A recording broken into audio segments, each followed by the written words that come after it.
go back there and buy those tickets. They're 4 for $5. We do not have funding. And the only funding we really have through Race Talks is a $5,000 grant that we got from Spirit Mountain. And we pay our speakers, and I was getting a little stipend, and now the only money we have coming in is from the raffle. So please purchase tickets and be generous. Alrighty, the other thing that I wanted to announce, I need to ask a question. How many of you are first-time attendees here at Race Talks?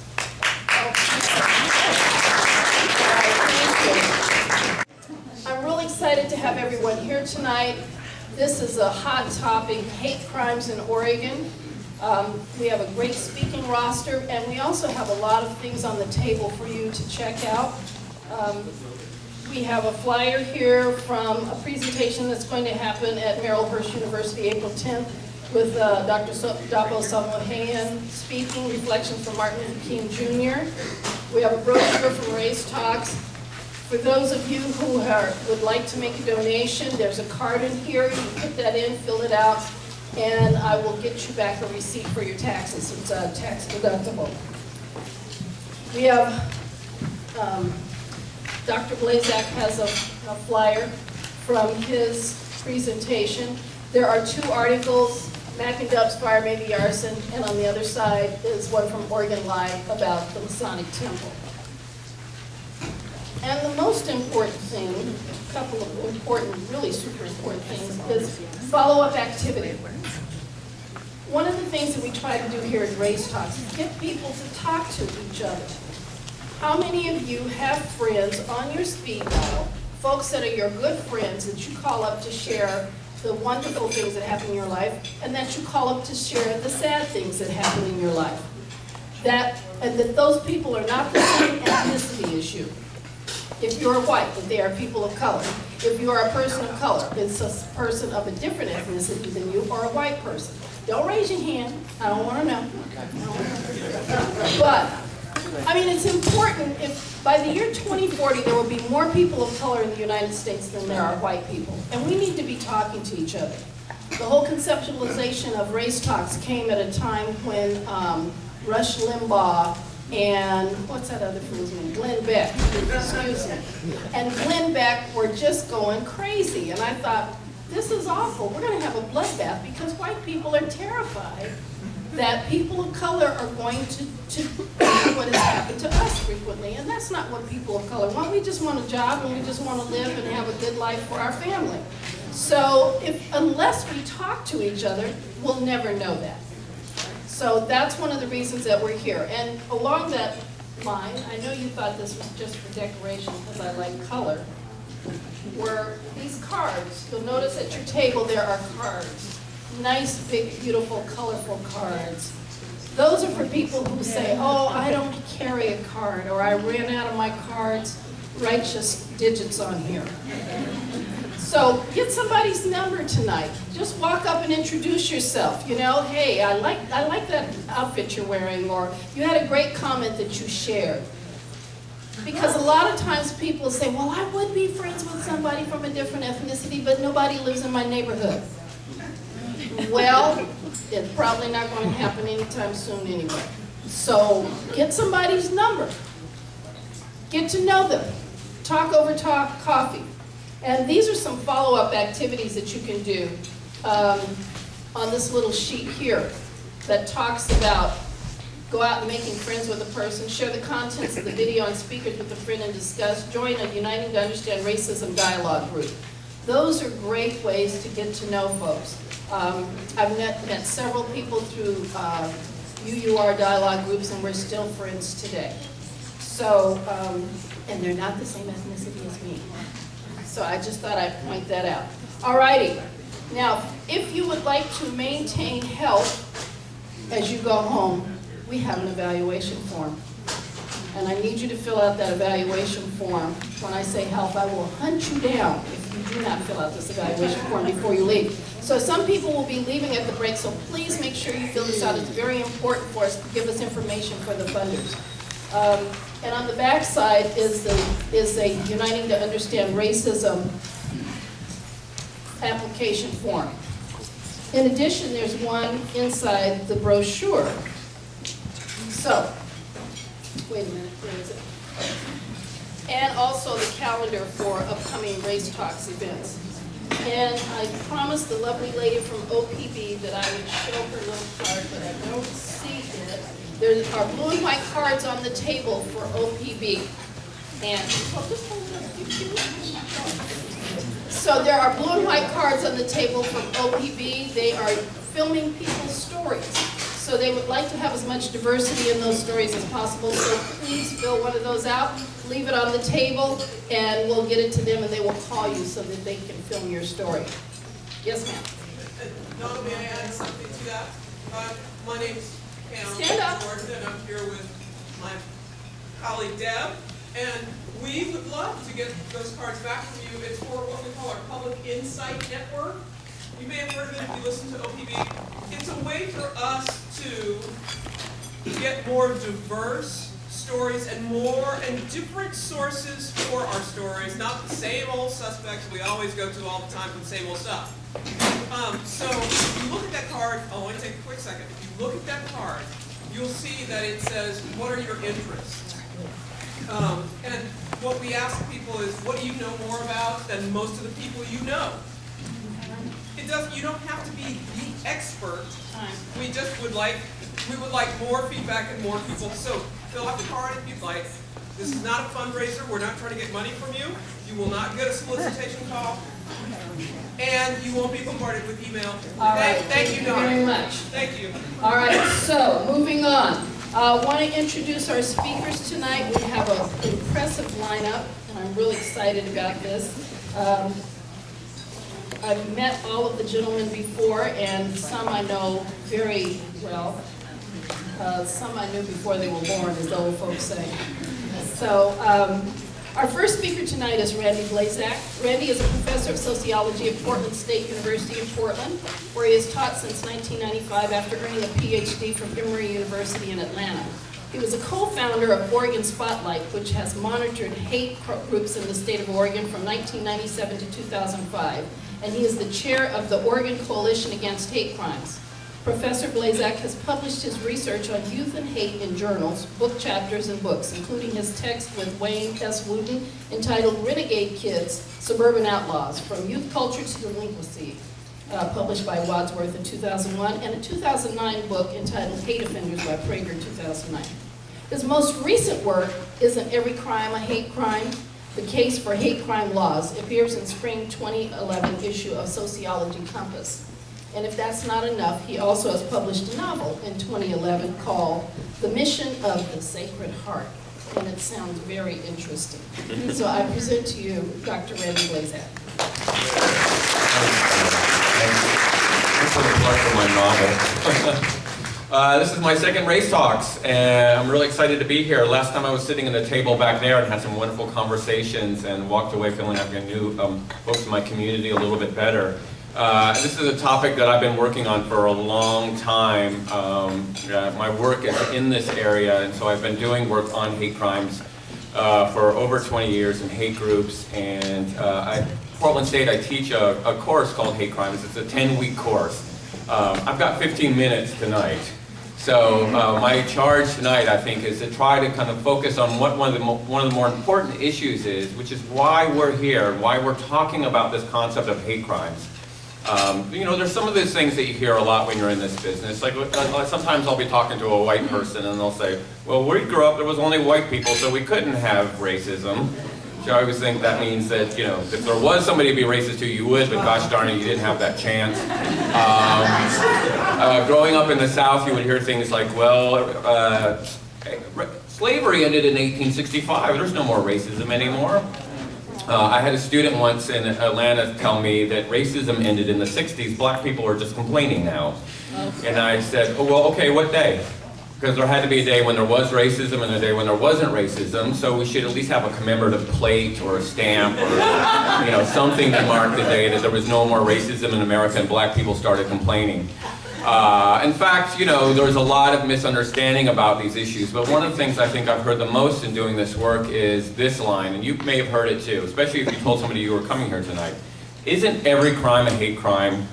I hear that all the time, the notion that maybe hate is involved in all types of crimes, and why do we bog ourselves down with this category called hate crimes, and why don't we just sort of, look at the crime and not the motive? And so what I'd like to do tonight is talk a little bit about why we have this separate category and why it's important to us, and why in a way it's taken us so long to get to this idea of a different type of hate crime or different type of crime motivation. I mean, I do come with some good news. The good news is that, well, first of all, despite what you might think, most hate crimes are not committed by members of hate groups. And there's this notion, and I think part of that has to do with Portland's history and things like the murder of Mul Gedesra in 1988, who was murdered by racist skinheads, and sort of famous crimes that we've had across the country that are associated with groups like neo-Nazis and the Ku Klux Klan. There's sort of two pieces of good news here before I get into the definitional issues. One is that these hate groups are actually declining in the state of Oregon. If you've been to past race talks, you know that Oregon has a long history of these groups, including the Ku Klux Klan. And Oregon was a Klan-heavy state in the 1920s. Oregon had the highest per capita Klan members in the 1920s. That's per capita, so that's per population. So in the 1920s, there was about 8 people who lived in Oregon, and 6 of them were Klan members. So it's not in terms of absolute numbers. But we certainly have a long history. But the good news is that even those groups are still present. They're much smaller, they're much less active. Even the Klan has sort of died on the vine in Oregon. And the other good news is that as far as we can tell, the hate crime rate in the state is dropping. And if you follow crime data, you know that crime rate in this country has been dropping since 1992. For the last 20 years, the crime rate's been dropping fairly steadily. And we've seen the hate crime rate sort of follow that trend as well. And that's good news. Of course, there's a problem with the data, which is most crimes are not reported, most hate crimes are not reported for a lot of reasons. If we have time, we'll get into that tonight. So there is a little bit of light at the end of the tunnel, that we are sort of figuring out how to do things. And part of this has to do with coming up with this new legal category of hate crimes. So I want to give you sort of the argument. Next time somebody says to you, isn't every crime a hate crime? I'm going to give you some of the arguments that you can give back to them. So we could start this with a little bit of a historical discussion that the first anti-terrorism law that this country ever had goes way, way back to 1871. It was the Anti-Klan Act of 1871 that defined the Ku Klux Klan as a terrorist organization. That's the first time in the American Federal Penal Code that we see the word terrorist is associated with the Ku Klux Klan. And that gives us a little bit of a starting point in thinking about why these crimes are qualitatively different than normal crimes. So I asked my students about the September 11th attacks in 2001. And this is always a challenging thing because I keep getting older, but my students keep getting younger. So many of them, remember that, but increasing numbers of them were quite young when that happened. And I asked them, why don't we treat that act, that heinous act that happened on that day, as 3,000 acts of murder? Why do we call it an act of terrorism? Why don't we just prosecute it as 3,000 cases of homicide? And the response is usually pretty clear. Well, it was a crime against all Americans. The people in the World Trade Center and the Pentagons and the planes weren't the immediate targets. They just happened to be in the wrong place at the wrong time. It was a political act. It was meant to send a message. And I said, okay, now we've got something that we can go with. When we're looking at hate crimes, they are qualitatively different. They are meant to send messages. They are sent messages not just to the victims, but to the larger community. So for example, and you might not be aware of this, in 2001 we had a cross burning in southeast Portland, down on southeast Lavelle and 64th, a cross burned in front of an African American family's home and some swastikas painted on a Korean church in that neighborhood. Those were acts of terrorism. They were done by a small group of skinheads, one of them who went to prison for it. And those were message crimes meant to send a message to a large community. And so when we look at the research on hate crimes, there's sort of this mantra that comes up when we look at hate crimes. And that's that hate hurts more. Again, nobody wants to be a victim of a crime. Nobody wants to be assaulted. Nobody wants to have their house vandalized. Nobody wants to have their business burned down.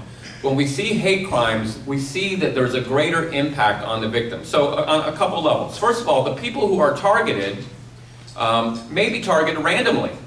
In our state statute, it says perception. So if I'm attacking somebody because of my perception of their race or their religion or their sexual orientation, I might get the wrong person. But that really doesn't matter. So after September 11th, we had an increase in very particular types of hate crimes in Oregon, and that was hate crimes targeted at Arabs and Muslims. We saw this all across the country, that was an increase, including some murders that happened in places like Arizona. Many of those people who were targeted were neither Arab nor Muslim. The Sikh community was targeted particularly by people who saw the turban and thought that must mean Arab or Muslim. In Pioneer Square in downtown Portland, there was a man who was beaten by 3 young men who said, "This is for 9/11." He was Italian. He was just dark complected, and they mistook him for an Arab. In our statute, it doesn't matter. If the perception of the crime is that the victim is a member of some category that you don't like, it still qualifies as a hate crime. And the reason I mention this is because often the victims are kind of randomly chosen. If somebody wants to go out and commit a gay bashing or racist act, sometimes the victims don't, and it seems a little callous to say this, but the victims aren't as important as what they represent, because the victims are symbolic of some category of people you don't like.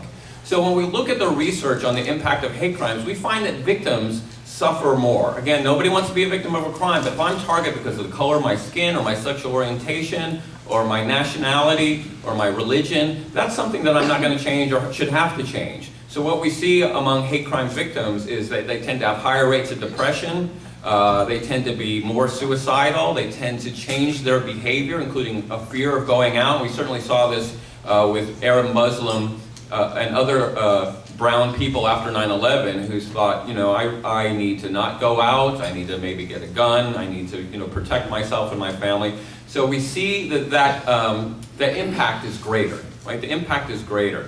And we've had a discussion publicly over the last couple of months about kids who have been the victims of anti-gay bullying who have been suicidal. And some of those kids, including in Oregon, who ended up committing suicide.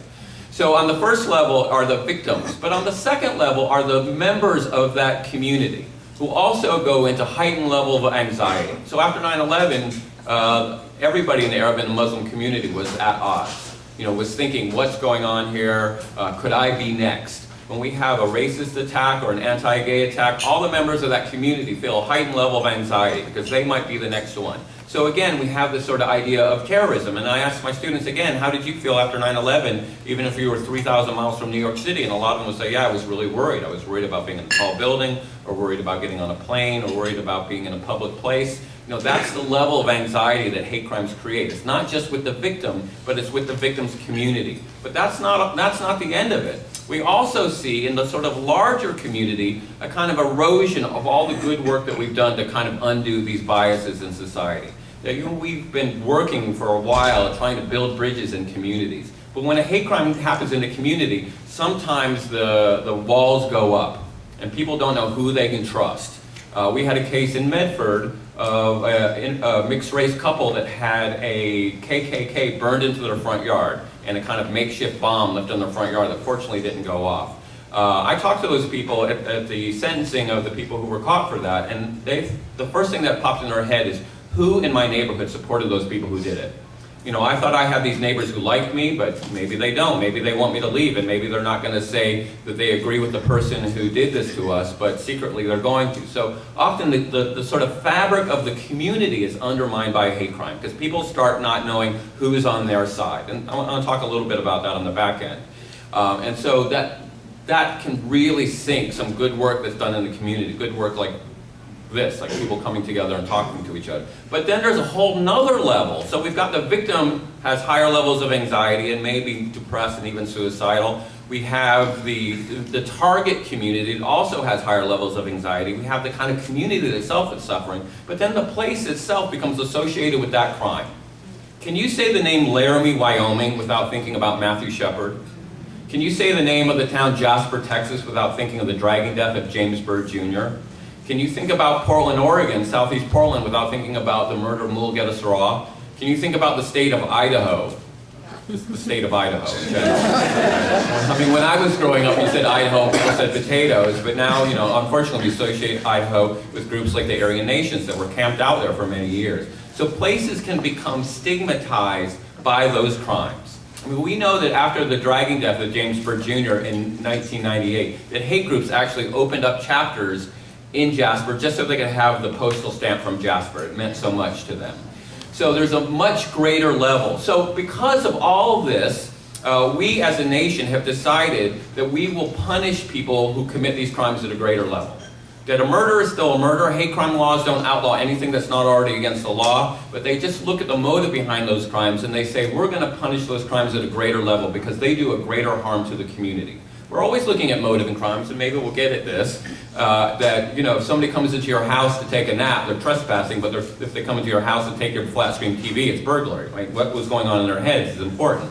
So we as a society have decided to send an important message. Now, of course, there's a debate about this. You know, what we're doing is essentially sending people to prison for a longer period of time, right? And there's a problem with that, which is it makes us feel good when we punish people at a greater level, and certainly sends a very important message, but sometimes those people become more indoctrinated into the world of hate inside the prison. And, you know, there's a bumper sticker that says today's prisoner is tomorrow's neighbor. So that's another thing that we sort of have to think about, is this idea of what we do with the people once we've convicted them. And that's maybe a discussion for another day. But the point here is that we as a society look at motive as important. Most crimes are not hate crimes. Most crimes are motivated by money, right? The most common crime in America is petty larceny, people shoplifting, not motivated by hate. It's not like I, you know, hate Fred Meyer, so I'm going to steal some candy bars from Fred Meyer. That's not the primary motivation. But these are crimes that happen because of the hate. You know, we call it the but-for criterion, that crime would not have happened but for racism or but for the anti-Semitism. So we as a society have made a decision, and it's not a perfect one. We're always sort of working out the kinks. We just added, for example, disability into Oregon's hate crime laws, that are crimes that are motivated by biases against people's physical and mental disabilities. But these are meant to be crimes to protect everybody. Everybody is a race, everybody is a sexual orientation. I have to remind people that. Everybody has a right to religion. And so we really look at this as a way to kind of undo some of the negative messages that are out there in society by holding these crimes up at a greater level and sort of and coming together. And then the last thing that I want to say is the best response around these issues is when communities do respond as a whole. When people know who their neighbors are and what side people are on. You know, if there's a hate crime that happens in a community, everybody needs to come out and say that they oppose that act. And that's what really builds a strong community, is a way of responding to these things in a very constructive level. And so maybe at the end of the Q&A we'll talk a little bit more about how to respond to hate crimes, but that's really the strongest thing, exactly what we're doing here, which is building community. All right, that's my time. Thank you very much.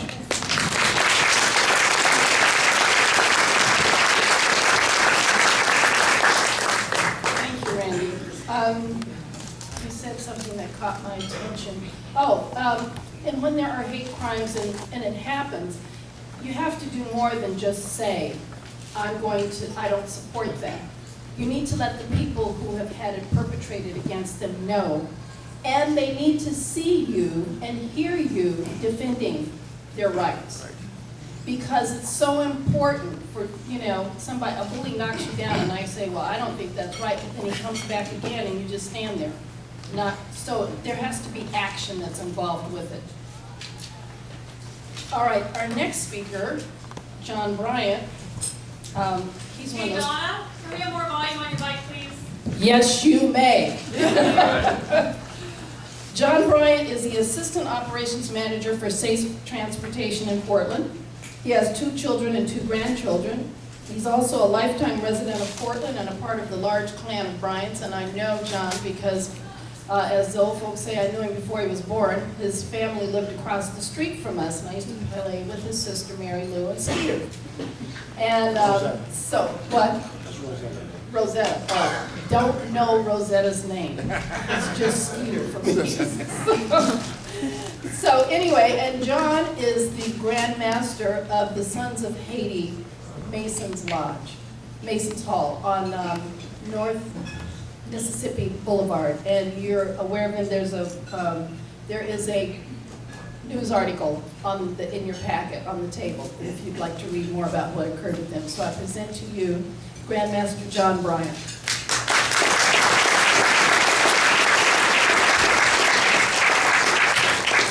Good evening. It's a pleasure to be here this evening. First of all, I'd like my Masonic and Eastern Star people to please stand.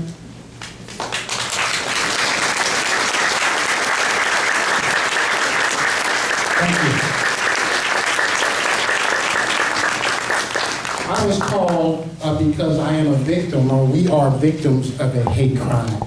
Our building has been there since 1920. It's actually a landmark that's not recognized by the city of Portland. We have no funding, we do everything ourselves. This particular day, it's kind of, listening to you talk really brought back some things, because yes, after this was done, I did go get a gun. Yes, after this was done, I did change the locks. Yes, after this was done, I did get security. I do ride by there on a constant basis. I used to stay up there at night and do work in my office. Nobody wants me to be up there anymore. My family doesn't want me up there anymore. And I kind of got to sneak to my office now. And it's been really hard for us to deal with this, because we do so much for the community that I can't understand why anyone would target us to do this. We give food to the homeless, we help the kids, we support every organization, nonprofit organization that there is here in Portland. Now, we are the Masonic Lodge, and the full name of us is Sons of Haiti, Most Worshipful St. Joseph's Grand Lodge, AFAM, Mount Olive Grand Chapter, Order of the Eastern Star. We have maybe 50 to 60 women who are Eastern Stars. We have maybe 50 to 60 men who are Masons. And we all feel like we've been targeted in this particular incident. I grew up, like Donnie knew me before I was born, but I grew up in North Portland off of Mississippi Avenue. And that was all black. I mean, there was a couple of white families around, but it was all black. Several years ago, reunification came into play. And several years later, the Masonic Lodge and my mother's house is the only two black-owned businesses or homes that are in that area today. I don't really feel like somebody did this because they hate us. I feel like they did it because they don't understand us. There's a difference. The people there's been a lot of people in the neighborhood. I had a lot of support, moral support through the neighborhood, but it happened.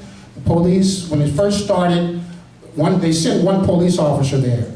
He came and he kind of looked it over. He said, "Okay, we'll call you later." I guess the chief of police found out about it. And believe it or not, your chief of police, the President of the United States, your neighbor, are probably Masons. But the chief of police found out about it, and the next thing you know, I had the sergeant, I had the FBI, I had the detectives, I have Channel 8, Channel 6, Channel 12. I mean, it was just originally blown off at the beginning. It was blown off. And maybe 20 minutes later, the whole corner was just buzzing. And the neighborhood did come together. They really did. And there are two black, like I said, two black-owned businesses or residences on that street. But we had neighbors that we've never met. They all came up to support us. Okay, they came up to support us, and knowing that they did marches, they did rallies, they did some of everything. Made us feel really, really good. And so racism to me is I don't know, they're stupid. It's very stupid. Yes, it is. And a lot of times these people don't do it because they're prejudiced. They do it because they're mad at somebody. And to throw the race card out there is the easiest way to take the blame away from them. And that's how I really feel that what happened, because for the things that we do, there's no way in the world that anyone could hate us. No way in the world. And if you hate us, you probably hate yourself. Now, Donna, I don't know how much time I have here. I have 2 minutes. Thank you. But there's a good opportunity for us to come and explain ourselves. You've heard several stories. You've heard the newspaper. A lot of things I said in the newspaper, they changed it. It didn't really happen the way they said it happened. But in reality, we are still afraid today. Like I say, I have a pistol in my office. I never had to do that. Okay? I don't even live in the neighborhood. I ride around there all the time just to find something or look for something or somebody being suspicious. And so it's devastating to us. And You know, and I'm almost speechless, to be honest with you. It really hurt. All of us are church going. For one thing, to be a Mason, you have to believe in a higher power. My higher power just happened to be Jesus Christ. Okay, so you have to believe in the higher power. And you hear these myths about Masons. Oh, it's a cult. Masons is not a cult. It's like a fraternity. You have a home in your house. If you and your husband have an argument, is it anybody's business? No, it's not. It belongs in your household. So we don't share all our information with people, but you can go on the internet today and find everything you want to know. If you don't, they call the Bible a cult. If you don't understand it, if you've never read the Bible, you consider that to be a cult. So ignorance is the main focus that I feel like we're here today. Thank you.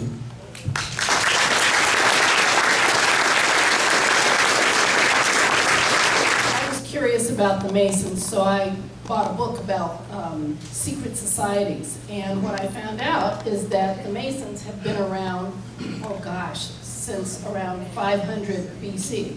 Not BC, 80. And maybe even BC. And I was really stunned. And they're called the Masons because they were Masons. They were stone layers. So it's really interesting. You need to get a book or do some research on it and find out a little bit about who the Masons are. And I was stunned to find out that the Masons are all over the world, not just here in the United States. Our next speaker is another one of those people I knew before I knew himself, William Travis. And just to show you how much I know him, his aunt and I have been friends since first grade, so I do know him. He's a native of Portland. He's the father of 3 daughters and 1 granddaughter, and part of a huge clan of Johnsons, Clarks, and Travises. William's grandfather, William Travis Sr., was, along with Matt Dishman, one of the first City of Portland's African-American police officers and Multnomah County sheriffs. Mack and Dove's is planning to reopen. He's a restaurateur. He's the co-owner of Mack and Dove's Chicken and Waffles. And what's the name of that place you said in New York? Sylvia's? Sylvia's. I went to Sylvia's, okay. It's in Harlem. People triple park outside of Sylvia's. And Mack and Dove's was as good as Sylvia's, okay? So I was really hurt when they did this. Mack and Dove's is planning to reopen at another location, but is awaiting to hear from their insurance company. So if you are a person who has abilities that can help them, If you are a person who has abilities that can help them to get a sooner, what do you call it? Resolution. Get a resolution sooner, I'm sure William would love to talk to you. In addition to being a restaurateur, Travis is a record producer and has launched Group 11 Mill, which includes authors, songwriters, and videographers to produce audio and visuals for movies and television. I present to you William Travis. Thank you so much.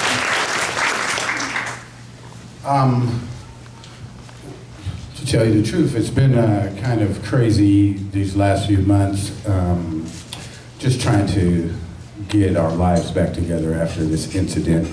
And I kind of been putting off writing something to talk about when Donna had asked me to come and speak. So last night after one of my recording sessions, after I got to the house, I started thinking about how racism has affected me throughout my life, and I wrote this thing down. It's called Instead, okay? And I'd like to read that to you. Instead of being angry my whole life about the teenager who punched me in the eye and called me a nigger when I was 5 years old, just wanting to learn about cars, I just figured something was wrong with him and he didn't have a good heart.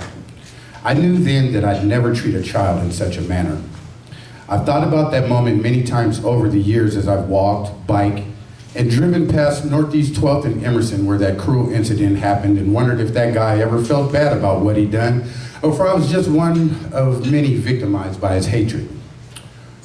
And I suppose that my young mind could have started to germinate seeds of hate when the police officer I thought Officer Friendly was riding in, the police car I thought Officer Friendly was riding in, pulled up and said, "What are you doing, nigger? Where'd you steal that bike, nigger? Get your black ass out of here before I take you downtown, nigger." I just figured the police department had made a mistake and let a bad guy on the police force. Where was Officer Friendly? And I guess I could have started to feel like I didn't have much of a chance at enjoying different cultures and people when my stepfather forbade me from playing with the next door neighbor's children because they were white. I just thought he was strange. At 10 years old, I didn't give much thought to the years of hatred he must have endured growing up a black male in the 40s, 50s, and 60s, both in the segregated South and in this new haven of quiet and polite racism here in Portland. And I suppose that I should have started to realize that there were a lot more people in Portland like that teenager that hit me in the eye when I was waiting for TriMet's number 4 division bus on Mississippi and Skidmore as a teen, and a group of teenagers pulled up, rolled down the window as if to ask a question, and screamed out, "Nigger!" Gave me the finger and drove off. And I probably could have felt like staying in my own neighborhood and not venturing out to other parts of our fine city when we had to get escorted onto our team bus after Jefferson beat Roosevelt at Roosevelt in a Friday night thrashing on the football field back in 1980. It seemed as if the whole community wanted to kill us as they tried to overturn the school bus. To this day, I've never been called a nigger so many times. And it's totally conceivable that I could start to think that I needed to be skeptical of every white person that I came into contact with. It's totally conceivable that from my own personal experiences, I could possibly have developed a jaded view of the world. It's totally within reason that I could have turned out to be a very angry, very militant, not just pro-black, but a Caucasian-hating black man. Instead, I've lived my life with the edict that we are all of the same maker and therefore are the same, however unique. I have allowed myself to start my interactions with individuals I come into contact with an open mind. I have taught myself not to judge a person by one's looks, one's seeming handicap or disability. Instead, I have marveled in the oneness of each person I have had the pleasure to come into contact with. I have taken in the beauty of every skin tone, every eye and hair color. I have imitated and adapted many languages and dialects in my own speaking. One of my favorite dialects is of the Sikh people. I have to be talking like this sometimes when I'm just wanting to eat my butter chicken. I love it, and I just love language. So instead, I choose to give you 100% chance at being 100% you. Instead, I choose not to hate, and I choose to believe that there is more good, more decency, more love in humanity than there is disdain for it. I chose to marry interracially and now have 3 biracial daughters. I believe that if we could come together as a united people globally, then the world would be as beautiful as my daughters. People have asked me many times since the incident of our restaurant being burglarized, vandalized, graffitied with hateful words, and burnt down, how do you feel about this? How has racism affected you, your family, your business? Well, this round of racism has been particularly devastating. This time, the racism directed at me has not only affected me personally, but it has crushed my business. This time, it has taken the livelihood of my employees and smashed it. This time, it has taken clothing and food from mine, my partners, and my employees' children's mouths. This time, my creativity has been stolen. This time, my music has been lost. This time, Thanksgiving was sad. This time, Christmas wasn't as nice for my girls. This time, we lost our lease on our building and are having a really hard time trying to find another place to open our restaurant again. This time, I'm having trouble paying the rent. This time, I'm having trouble recovering from racism. Thank you.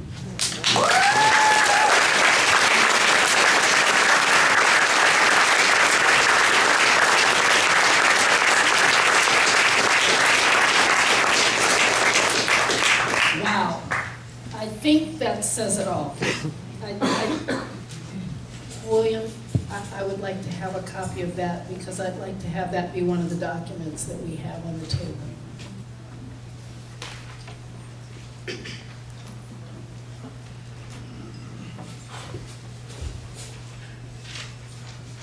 Our next speaker is John Haroldson. John is the district attorney of Benton County and has served Oregon as a criminal prosecutor for more than 24 years. He received his doctorate of jurisprudence from the University of Oregon. Haroldson also serves as adjunct faculty at Willamette University College of Law. The 2011 recipient of the Paul J. DeMunis Professionalism Award, Haroldson has served as a presenter on hate crime before a wide range of audiences and is currently working towards comprehensive reform of hate crime in the state of Oregon. John and his wife, Maria Teresa, live in Corvallis, Oregon, where they enjoy the close proximity of their 4 adult children and 5 grandchildren. I present to you John Haroldson.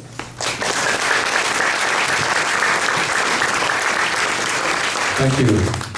Before we begin, I would like to take a moment to really recognize the powerful words that have been shared across the board, but particularly by William. And I would ask you, I'm going to say to applause, but wait for a moment. When you applause, let William know that he's not alone. He's part of a community.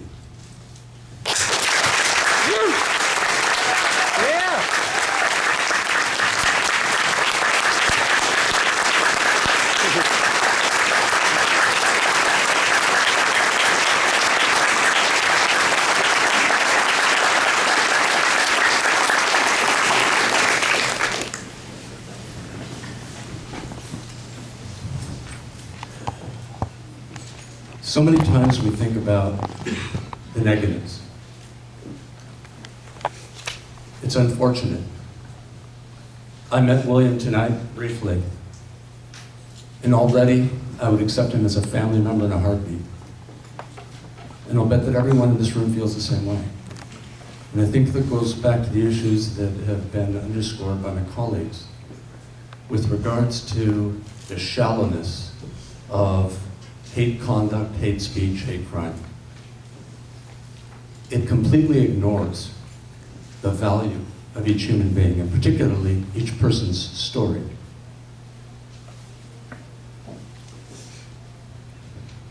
I know as I look out in the room, each of you have a powerful story, each unique as you are.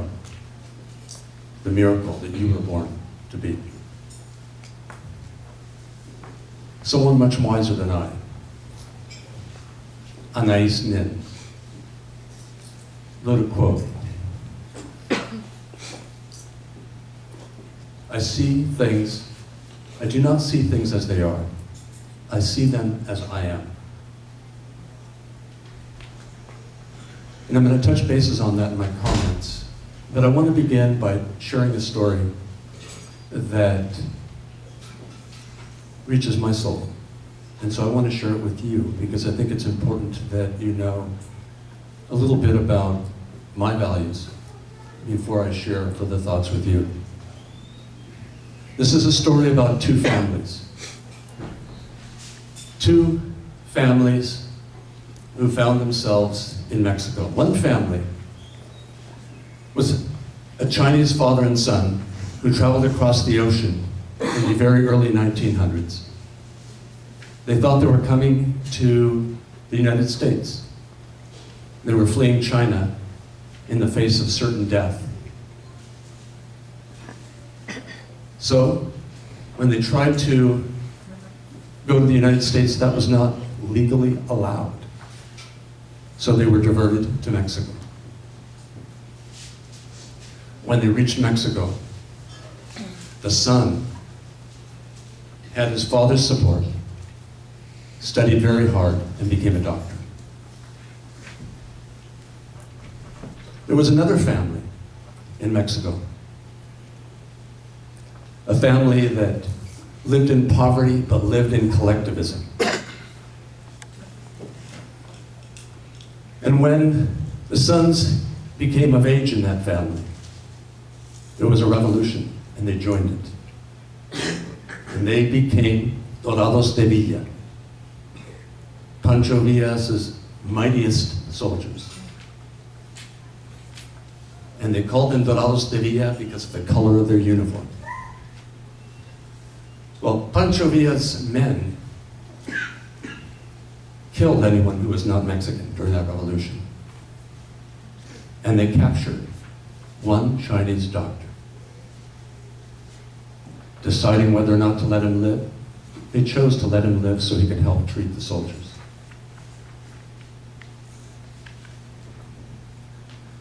All but one of the Dorados de Villa in the family, many brothers, all but one died.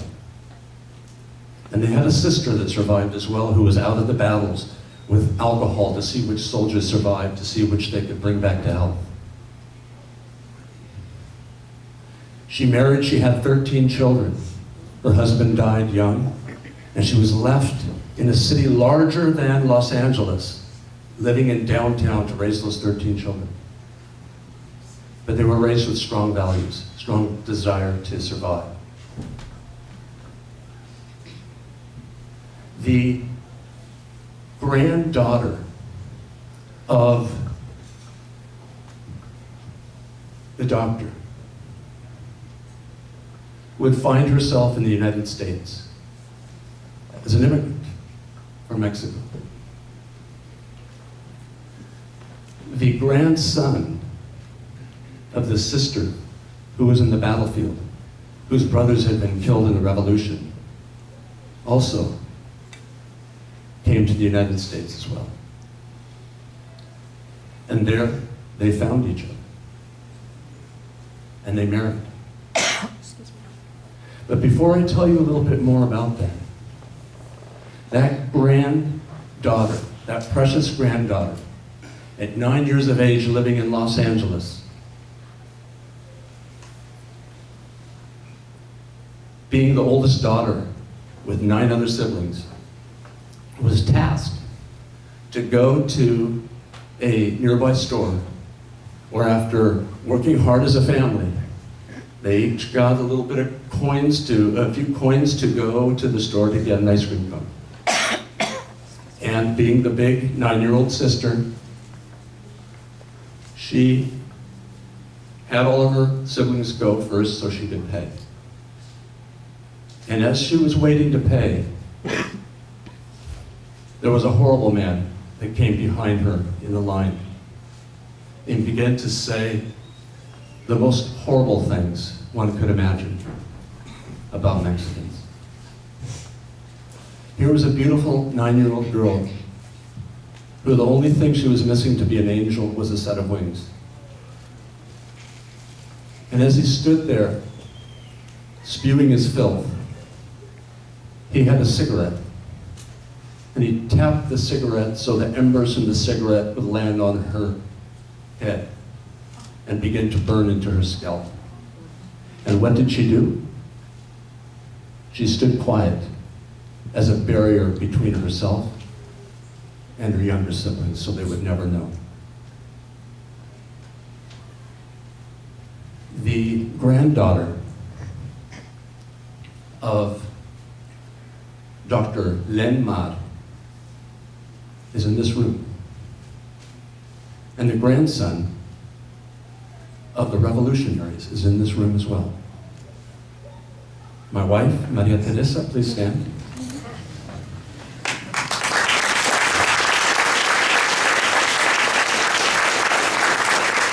I would like to reintroduce myself. My name is John Haroldson Suárez Rodríguez Gutiérrez Ballesteros del Lar. Mucho gusto conocerlo.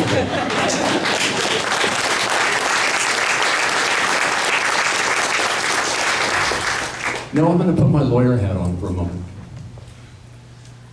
Because when we talk about hate crime, I tend to see hate crime as part of a larger continuum. And as a part of a larger continuum, I see a foundation that has existed, that has enabled the manifestation of hate crime. And what is that? The marginalization, the systemic marginalization of human beings. The Declaration of Independence, a document that was written with such passion and such principle that individuals were ready to die, and did die, for the words that were written on the Declaration of Independence. And in the beginning of that document, it states that there are certain inalienable rights. That means that no one has to teach you. You don't have to read it. It's self-evident. Those inalienable rights are life, liberty, and the pursuit of happiness. And I would define that as the right to be, life, the right to be free, liberty, and hope, to pursue happiness. Because if you have no hope, because there's no opportunity, because you have been marginalized, because everything's been taken away, you are denied inalienable rights. And what's interesting is that since that document was written, we have not had a period where we have ever, as a human society, stopped marginalizing people. When we marginalize people, we bring down the human value to the degree that we justify ourselves in doing horrible things to other people. The marginalization, I would submit, goes back to times of conquest, where you conquer a people, you take what you want, you destroy everything else. In essence, you own them. You destroy everything they have. You kill the soul. So here we are in 2013, and elements of that still exist. I want you to imagine a world where we value all human beings. It's a powerful shift in the dynamic. But that can be achieved through small steps by many people. I want to talk a little bit about the reform and elements of marginalization and taking those important steps. Oregon does not have a crime that is called hate crime. And I would submit that that's not a bad thing. Because hate crime is not a crime that's defined as one act. It is a motive that can bleed into any crime. If we had a crime that was called hate crime, what if we had a murder? My point being that in the state of Oregon, any felony that's committed and the motive is hate, the sentence can be doubled. Now, I'm not here to advocate for long prison sentences or short prison sentences, either way. But the issue is, how do we value this? We have crimes in the state of Oregon that we recognize that the harm is so severe that you don't get a second chance. The harm is so severe that you can't buy your way out of it. The harm is so severe that you can't scratch it off your record. An example, domestic violence, child abuse, sex crimes, intimidation, which is the sort of bare bones hate crime in Oregon, is not on that list. In fact, there's no mention of hate crime on that list. Another example of marginalization. Because frankly, today, and this has happened, there have been hate crimes where someone with enough money, if they're able to convince, with the help of their lawyer, the victim in the case to accept money, they can get a signed document and buy their way out. Another example of the marginalization. Assault in the 4th degree is a Class A misdemeanor. Now, if you commit an assault in the 4th degree and it's committed against a child, then it becomes a C misdemeanor, or excuse me, a C felony. So it goes up a step. If you commit assault in the 4th degree and it's a hate crime, it's an A misdemeanor. So there's an inconsistency in the enhancement of felonies and the misdemeanor. We know through our statistics that the majority of hate crimes that occur are assault based hate crimes committed against victims of color. Why do we minimize the value of that? Another example of marginalization. So, I want to make two more comments. One is what we can do. I had a PowerPoint presentation that didn't work out, and I had a slide from To Kill a Mockingbird. And it was that moment where the sentence was going to be rendered, and you had the gallery filled with an angry mob. And you had the accused who knew his fate was certain, even though he was an innocent man. And when you look at that audience, what did that tell us? They had an expectation. They were present. In 24 years of criminal prosecution, I have prosecuted many hate crime cases, and not once has our community been present. What message does that send? It sends a message that we don't care. What about Rao Tucker down in Salem? Human resource manager who found a bullet on her desk and a horrible written note with a racial epithet telling her to get out. I know from my own youth, I know what it feels like to be the only Latino family in the entire community, the only community with black hair, and what we suffered for that. I know what it's like to truly be alone, because if you decide to go to war, you're going to war against everyone by yourself. That's not the solution. So, speaking about Rao Tucker, imagine if we all decided to go down to Salem, to be present, to go to the hospital where she works, and if we brought a group of people with us, we should be able to bring 1,000 people to stand down there at the hospital so she can see us and know she's not alone. I was before the legislature proposing reform to make changes to what I said, to graduate, to elevate the offenses, to fix the inconsistency, to argue that you couldn't buy your way out of this crime, and to expand the definition of victims so that it includes somebody who burns a cross in front of a church. Right now, you don't have a hate crime unless it's intended towards another person, not a community of people. When I went to make my argument, I was accompanied by Cal Henry. Some of you may know him, my neighbor in Corvallis. He was the only person that was there. Now, we have very, very busy lives. I understand that. We all have a lot of demands. But I tell students when I'm doing presentations on these topics, make it your goal to be present at least once a year. Find a hate crime case, find an issue that matters to you, and be present. And if you can bring someone else, bring them too.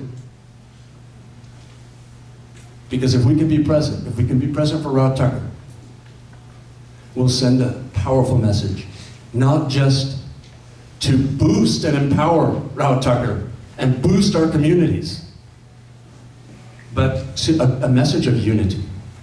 Because the ultimate message is valuation. Stop the marginalization, like my mother said to me over and over as a child, no dejes que te hagan menos. Don't let them marginalize you. Thank you very much.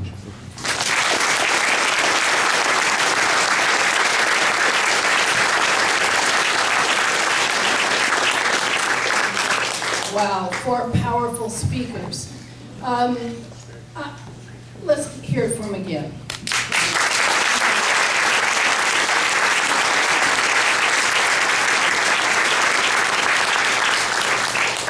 So right now, we're going to break into small discussion groups. And I need to do a quick check. Are there facilitators at every table? Will the facilitators please raise your hand? Okay, yes. So the question is, are you a trained facilitator? I need to make sure that I got that. I don't know who all the folks are. So I need a facilitator back here at this table. Are you trained by one of those organizations, sir? Excuse me, that I mentioned? Okay, so we need somebody back there. You know what, I'll come over to your table. Okay, does every table here have a facilitator? Okay, yes, yes, yes, yes. Okay, do I have somebody else who's available who can do that? Okay, Christy, you'll do that? Okay. And I would like to encourage the people who are on the wall to come and sit at one of the tables so that you can be a part of a group. There's going to be a couple of chairs here. There's one here, so you can bring your chair or you can just come and join. You know, there's a couple of chairs. So would everybody who has a chair at your section, would you please raise your hand so the folks on the wall will know? So, and hold up how many fingers there are, how many chairs there are. So, you folks on the wall, we need you to come and join a group.